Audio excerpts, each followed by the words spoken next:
All right, going to try to do an even faster version of this. Real simple. This is a quick tutorial on basic LEDs useful for hobbies like modeling, in particular relevant to Gundam models. Basically, what I'm going to show you here are some simple tools that I recommend that you pick up for this hobby. This is going to assume that you either have a soldering iron and know how to solder, or are willing to look on YouTube and learn how to do it. It doesn't take very long. It's not a complicated skill, but you will find it is extremely useful. So, quick breakdown of the tools: CA glue and accelerant. You can literally use this to apply directly to LEDs and the wires without worrying about causing any interruption in current. They're perfectly safe to slather on an LED if you need to. It's not going to hurt it. It will help you secure it, and you don't have to worry about it flopping loose.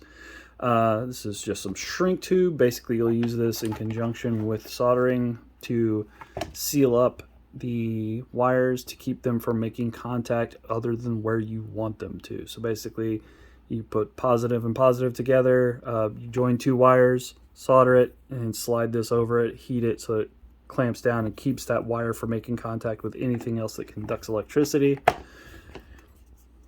Actual solder, basic soldering iron.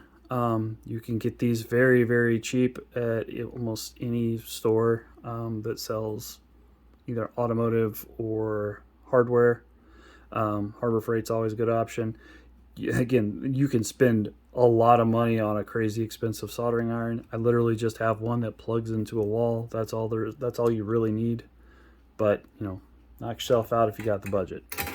Other than that, I will say first, I'm going to reference a company. If you are US based, if you live or buy goods from the United States of America, I cannot recommend Evan Designs enough. I am not sponsored by this company, but I use their products, have used them for years. They make this ridiculously simple. So what I'll show you here is some of the basic products. They actually just started packaging something that I ordered for a friend, where they give you essentially what I have in my hand. It's a battery with a switch, some wires, a battery holder, and an LED that comes pre-wired. It is right here. I know that's super small, but that's all you really need in this case. For doing things like mono eyes or even thrusters, you can get away with a ridiculously small LED because these things are quite bright. I'm just going to twist these two together. Don't feel like this is a representation of their product because I'm not soldering this right now. If it flickers at all, it's literally just because I have a loose connection because it's just hand twisted. So, put the switch on. There we go. Nice bright little light.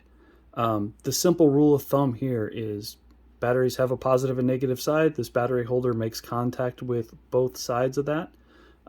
Negative is touching the black wire, positive is touching the red. And think of it this way: it comes from the battery. We're going to say runs down positive, comes to this switch. I could turn it on or off by breaking that switch at any point. Runs out to, again, now this is a connection that needs to be soldered, and a connection that needs to be soldered and then insulated with shrink tubing. The red runs all the way to the LED. At that point, we're using our power to light up the LED. We then it comes back down through the negative pole into the battery. So that's a circuit. If you think of it this way, if this wasn't twisted, you would see it's literally just a big ring. And that's all you essentially need to do with any LEDs. Now, you can take easily, 7 or 8 of these small LEDs, and you would just twist them on the positive and negative poles of this battery harness, and they would all work just fine. You don't have to do a whole circuit for a single LED. The power draw on these things is so minimal.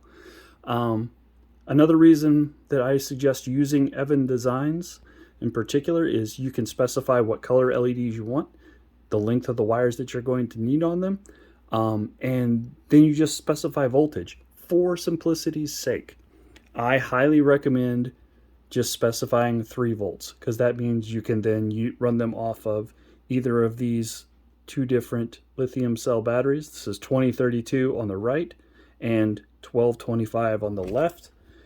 These are very standard batteries that you can get for watches, hearing aids, whatever, which means they're available in drugstores all over the country. 3 volts is my standard for any LED project on this scale. And all that really means is when you pick your LED, just tell them, all right, they're going to give you different options. You want to pick the 3 volt option. 3 volt option means you can use these batteries to power those projects without worrying about burning them out. On the rare case that you have some that will need a capacitor to regulate that voltage, if you've specified 3 volts, they will go ahead and wire the capacitor in, resistor into that circuit. Thus taking all that work out of your hands. All you have to do to make their circuits work is take the LED and connect it to this battery harness, red to red, black to black, or in this case, black to green, and that's it. You're good to go. That's how complicated using LEDs are. If I want to run multiple LEDs off a single circuit just to show you what that looks like, it would be done like this. You take all your reds, you bundle them together, all your blacks or greens, bundle them together. Now you want to keep them separated from each other. You know, we want to have, see, they've split it off here where they're just run together. All the greens are running to this side, all the reds are running to this side. And all you have to do now is apply the battery. I'm doing this by hand, I don't even need the battery case. I could just put the textured side to negative, the flat side to positive. And just doing that, let's get all this extra stuff out of the way. We have now completed, it's essentially one circuit, but it's got 4 power draws on it. Okay, that's as complicated as this project gets. So if you have any questions about this, feel free to comment. Shoot me a DM if we're already following each other, or if you're on Discord and I'm on a server that you happen to be on, I'm on Berserker Mechs and a number of other ones, reach out to me and message me there. I don't mind answering questions. That said, I'm going to throw them out here again. Evan Designs is an American-based company. They answer their own phones. They're very knowledgeable, and in addition to having great resources available 24/7 on YouTube, you call them during business hours, you tell them what you want, and they'll say, all right, we can draw that up, and they'll make sure, they'll run through it and verify everything works. It's correct voltage, all the LEDs you're going to need. They can hook you up. So, yeah, like I said, if you have questions, reach out. Otherwise, I hope you found this useful, and please, please give this a try. Don't be afraid of LEDs. It's not complicated. Thanks.